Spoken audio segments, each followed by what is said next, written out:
Coach Scott Wachenheim, thanks for being with us, coach of the VMI Keydets. Coach, always great to have you on. I know it was a tough loss last week at home against a team with no wins in the conference. I suspected a letdown.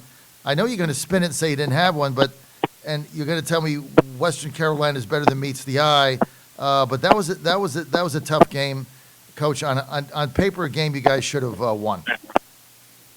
Well, John, I don't know how on paper you're ever supposed to win. You know, a lot of people just look at records and such, and when you got a team that's coming into town, Tyree Adams is the quarterback, and he's the preseason SoCon Player of the Year. You know, he can play well at any time and make the game difficult to win. And again, we're arguing semantics. I don't think we should have won going in the game. I think we definitely could have won, and we didn't. And it's simple to look at the game and know why. You can't turn the ball over 5 times, right, and beat anybody. And defensively, we were only 8 of 16 stopping them on 3rd down, and they were 3 for 3 on 4th down. So 9 out of 19 times we had a chance to get the ball back. Right. Offense, we couldn't. And then, special teams wise, although we played great in our kickoff coverage and kickoff return units, you can't miss an extra point. You can't mis-execute a 2-point conversion on a fake extra point.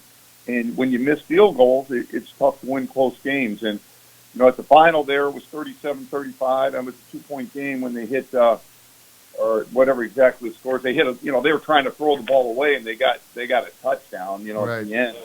That, was kind of a cheap score. They weren't even trying to complete the pass. So, when you play a 2-point ball game, you got to be able to make your field goals and extra points. I mean, those are the difference in winning and losing, and you saw that in the Sanford win, mm-hmm. and you see it in the ETSU win, and then you see it in the Western Carolina loss. Because, we're just not going to go in there and blow anybody out. Every game we win is going to be a 1-score ball game. Mm-hmm. We knew that going into the season, and so it's just the burden's on executing, and when you don't execute at all 3 levels, then coming off an open week, then the head coach has got to look at how he prepared his team and what he can do to do better the next week. One thing. I mean, there's so many good things happening with your team, but one of the best things is, and you just mentioned it. You've had a couple tough losses that are going to be maturing for your team, no question. But wins, losses, whatever, you guys are in every game now. I mean, really think about the last couple seasons. That was not always the case where we could say when you came on with us, you're in every game. Some of them haven't turned out the way you want. You're 3-3 in the conference, but you guys are in every game, and you're going to Furman this week. Furman's 5-1 in the conference. They're the favorite, no question about it. Really good team. We're going to talk about that in a second. But those guys can't take you lightly.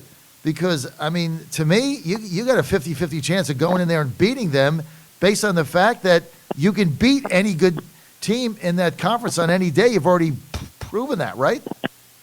That's correct, John. I mean, you're right on.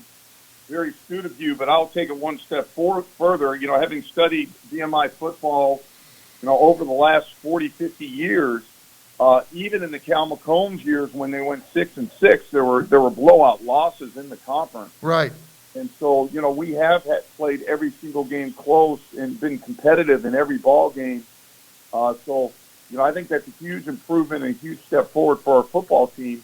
Now, the biggest thing we have to do is finish strong. And, at VMI, there's a lot that goes on other than football. You're in a top 50 academic school. There's a little thing called the rat line going on.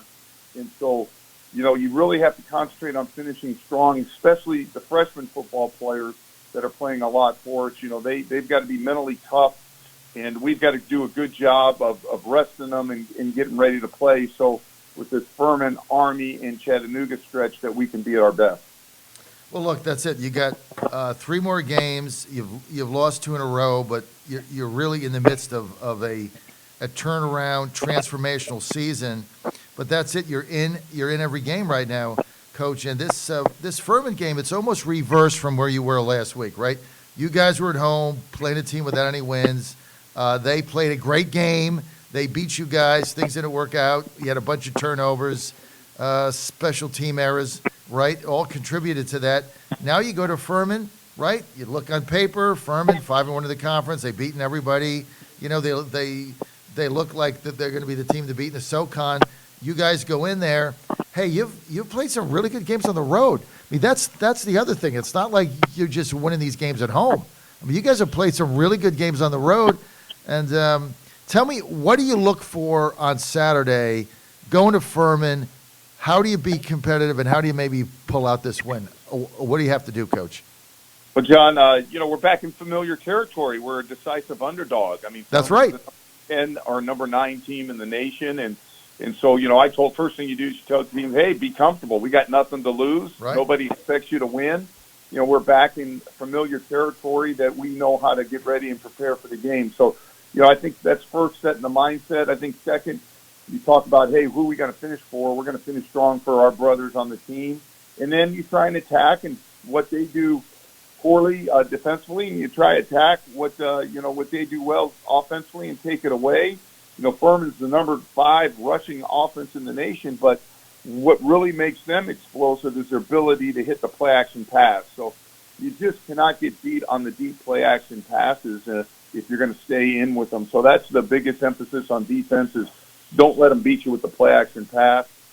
Offensively, their defense is excellent. They base out of a 3-4, then they go to an underfront, and then they get you with some simple blitzes, and then they always have a flavor of the week, which you have no idea what they're going to line up in. So, we got to be in our base reads and be fundamentally sound and, take the 4 different defenses they're going to give us and be able to execute and, hold on to the football. And then special teams are excellent. They're number 2 in the nation in net punting. They probably got the best punter kicker in Grayson Atkins in all of Division I FCS football. So we got to be prepared to be, on top of everything in our special teams and be at our very, very best. Tell me about playing at home stadium Stone Stadium. I've only been there once, and I can't remember when. I think it was in early 2000. But that's a pretty. I mean, they get for a SoCon school, they get a pretty big fan base out there, Coach. Well, yeah, I think Furman is a beautiful school. I mean, we went up there and walked through there the last time we went there. It's they got a beautiful coaching facility. They got beautiful grass practice fields, I believe 3 of them, and then they've got a turf field like a lot of people that it's a good field. They get a lot of people out there to watch them play. Historically, Furman is one of the top FCS programs in the country, and they're right dab in the middle of football country in South Carolina. Right. So I think it's a great place to play. Clay Hendricks is a friend of mine. Known him. He coached offensive line at Air Force, and I'm an Air Force Academy graduate, so we've known each other a long time. He's an outstanding coach. He's put together an outstanding team, and there's a couple Air Force Academy graduates that coach on that staff, and they've just done a great job of recruiting. I'm kind of proud of the Air Force Academy Brotherhood and what they're getting done at Furman. All right, so this game, kickoff 1 p.m. at Furman. It's at Stone Stadium there in South Carolina. Beautiful campus, as you say. It'll be on the John Fredericks Radio Network in Richmond and in Hampton Roads, WLES AM 570 and 97.7 FM in Hampton Roads, 100.1 FM, 1010 AM WPMH. Our pregame show starting at 12:30, kickoff 1 o'clock. Don't want to miss that. Coach, you're in the middle of as I said, a transformational season. How does this help you right now as you look forward to recruiting for next year? Now, I don't want to get ahead of myself, but it's got to put you in a better position recruiting-wise. Are you getting more inquiries coming in? Are people more receptive to you right now than they had been maybe a season ago? Walk us through that. This is a big concern because this is a big concern of your alumni. Like, how is this going to affect us going forward?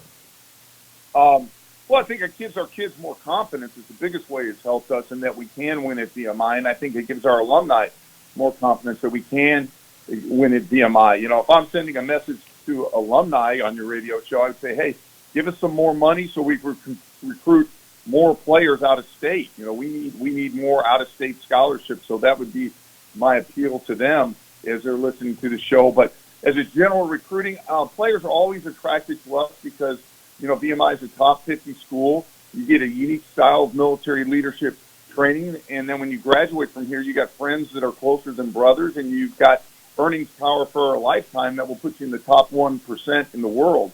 So there's a lot of appealing factors to that, but there's also a hesitation by young men who maybe don't want that unique style of military leadership training, that would rather go to a school that's a little bit lighter. So, we have not seen really an uptick in interest in our recruiting process, but we're always going to have to work hard and get people on post to see what VMI is all about. And we've had a lot of young men come to our home ball games that have seen the lifestyle, and the S5 people do a great job doing the tours while we're getting ready to play the game. And, we'll just keep grinding away at it and see which young men we can get here. I think the biggest change in recruiting is that I've been here 5 years now, and a couple of my staff people have been here a couple of years, and Tom Clark's been here 5 years, that we kind of know the type of kid that's going to be successful here. We don't get it right 100% of the time, but we are doing a much better job of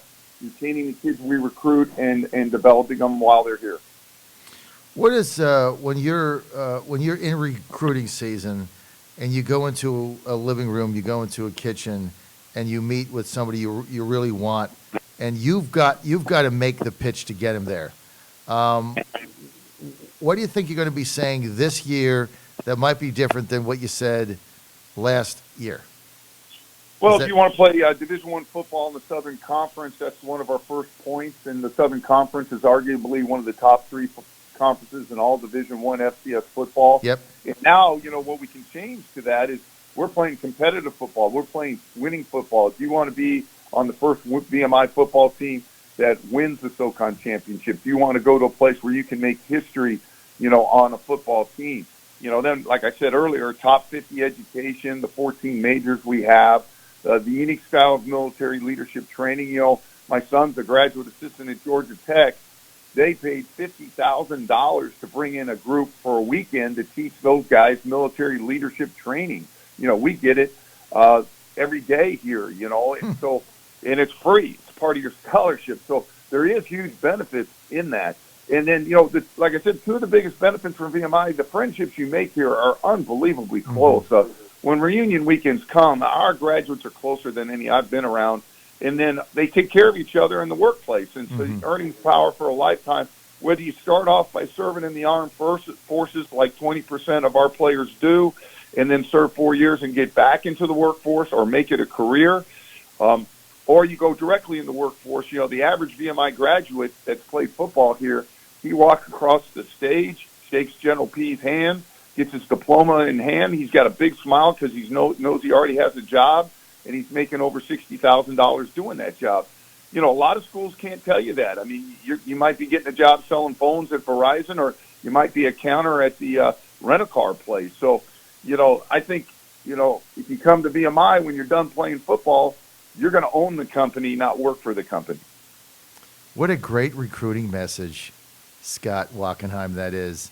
And I told my son that, who's looking to VMI to play baseball, and I'm like, man, you go there, and you're going to have a fraternity for life. Yep. Great recruiting message. We're gonna clip this and play it to your alumni. Thank you for that. Thank you for that insight, and good luck.